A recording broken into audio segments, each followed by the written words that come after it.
Hello les sportifs et les sportives.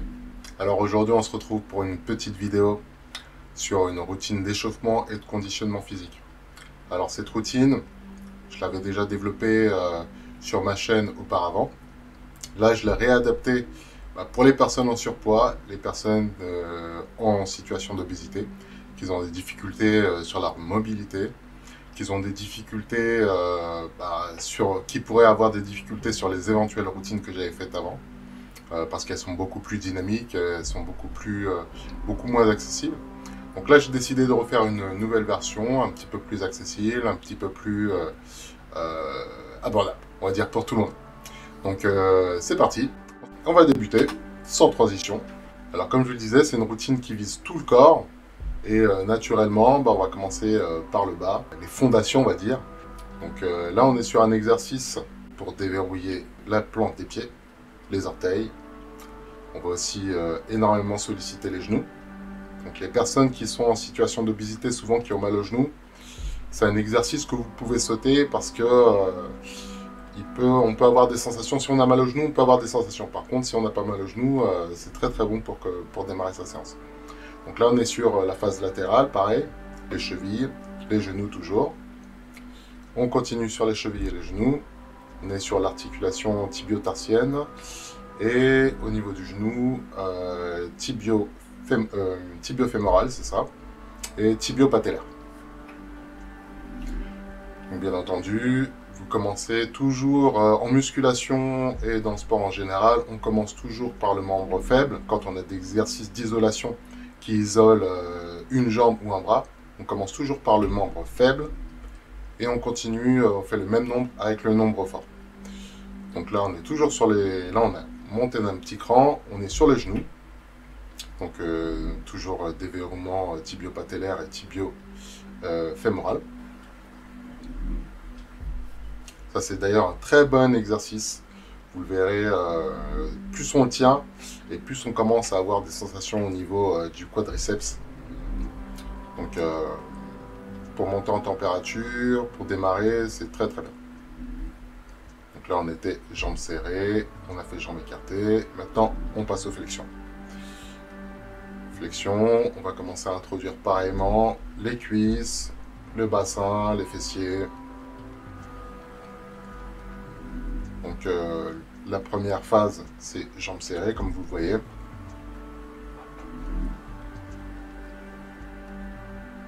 On pense à bien descendre. Surtout, n'oubliez surtout pas oxygéner vos mouvements. Apprenez à caler, si ce n'est pas déjà le cas pour vous, apprenez à caler votre respiration sur votre effort. Donc en général, on va inspirer sur la phase négative quand on descend et on va expirer sur la phase positive quand on remonte. Donc là, pensez à bien écarter les genoux. Moi, j'ai un bassin très étroit et très fin. Donc du coup, j'ai un très mauvais écart. D'ailleurs, en parlant d'écart, là on est sur toujours un espèce d'étirement actif sur le bassin.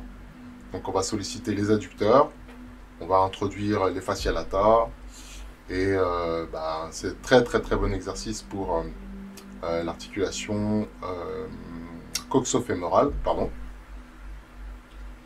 Là pareil, on est toujours sur le bassin, cette fois-ci la phase de face. Très bon pour le psoas. On va déverrouiller, on va travailler sur la rétro-antéversion du bassin, pardon. Donc là pareil, on est toujours sur le déverrouillement du bassin. On monte progressivement sur le corps. Là c'est très bon pour les lombaires. Très bon pour les lombaires. On va commencer aussi à solliciter la ceinture pelvienne, la ceinture abdominale et sacro-lombaire. Donc là, pareil, on est toujours sur les lombaires. Je suis le mouvement. Donc là, on est toujours sur les lombaires. On va introduire les obliques. Donc pensez à bien monter, descendre. Là, pareil, toujours sur les lombaires. On va introduire les abdominaux, le dos. On touche le sol. On regarde le ciel. Bon, là, je le fais pas très bien. Mais pensez-y, ça donne un petit coup de main. On regarde le sol quand on touche le sol, on regarde le ciel quand on pointe les mains au ciel. Donc là, toujours déverrouillement des lombaires. Là, sur cette routine, pour la démonstration, je tiens les exercices en moyenne entre 5 secondes et 10 secondes. Je pars sur 10 secondes pour la plupart. Mais ça m'arrive très bien quand je fais la routine pour moi, que c'est pas en démonstration. Il y a certains exercices, par exemple, comme j'ai fait l'exercice juste avant sur le bassin, avec le balancement de gauche à droite. C'est un exercice que je tiens souvent 50 secondes parce que ça me fait vraiment beaucoup de bien au niveau des adducteurs et adducteurs sur les côtés. Et du coup, après, c'est à votre sauce, hein. Plus vous allez tenir les exercices, enfin, plus vous avez besoin de travailler certaines zones, de les déverrouiller ou de les conditionner, et plus vous allez tenir l'exercice, c'est totalement à votre sauce. Donc là, on continue avec du butterfly. On va commencer à introduire les vertèbres dorsales. On est toujours sur les obliques.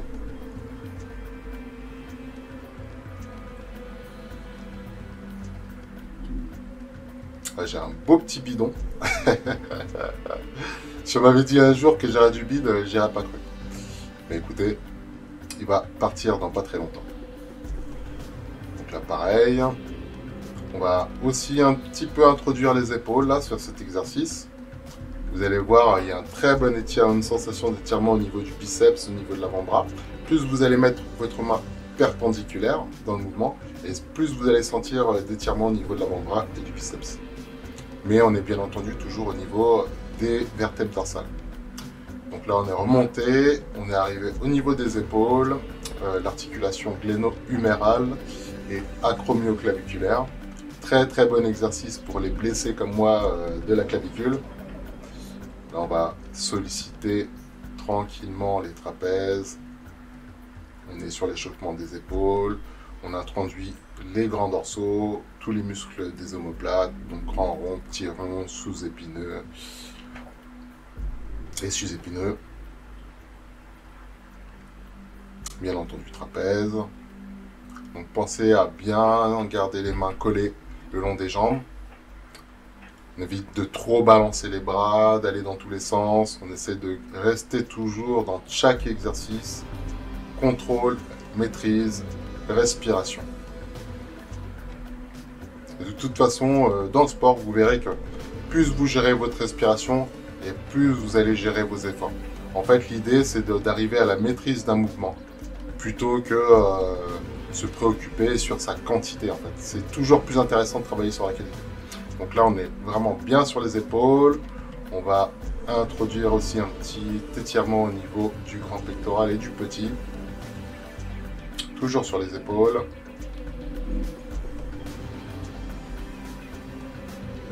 N'oublie jamais de respirer, bien entendu.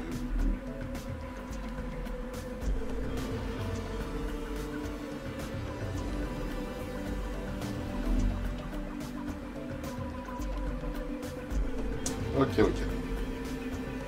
Alors, comme vous le voyez, hein, c'est niveau 1, c'est vraiment très cool. C'est assez détendu.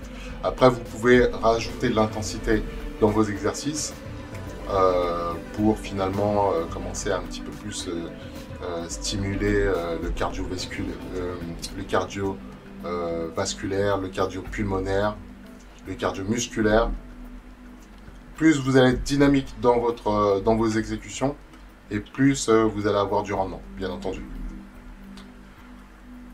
Donc là, on est sur un exercice qui sollicite tout le corps. On a commencé par les épaules, on ajoute la flexion. Ça, c'est un très bon exercice pour commencer à monter en température. Ok, on est toujours sur les épaules. Et là, on va vraiment introduire davantage les pectoraux. Et aussi toujours toute la région du dos, qui est une région très vaste en muscles. Ok. Là, on est sur du crawl désynchronisé.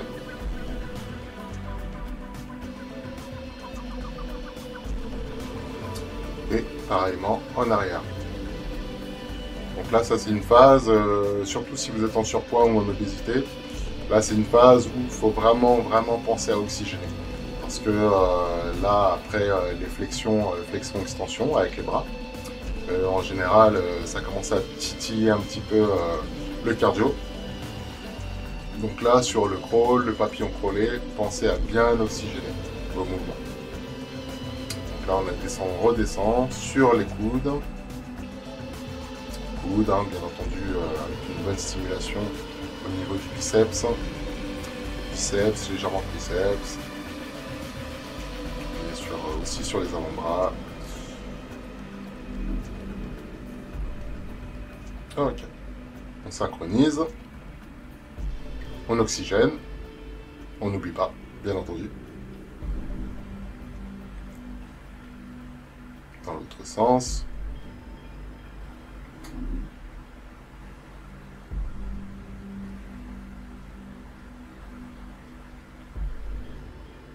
Ok. On passe au poignet.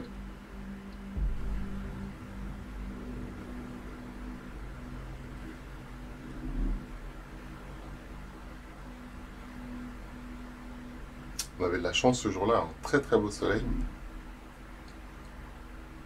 J'essaie de meubler un petit peu.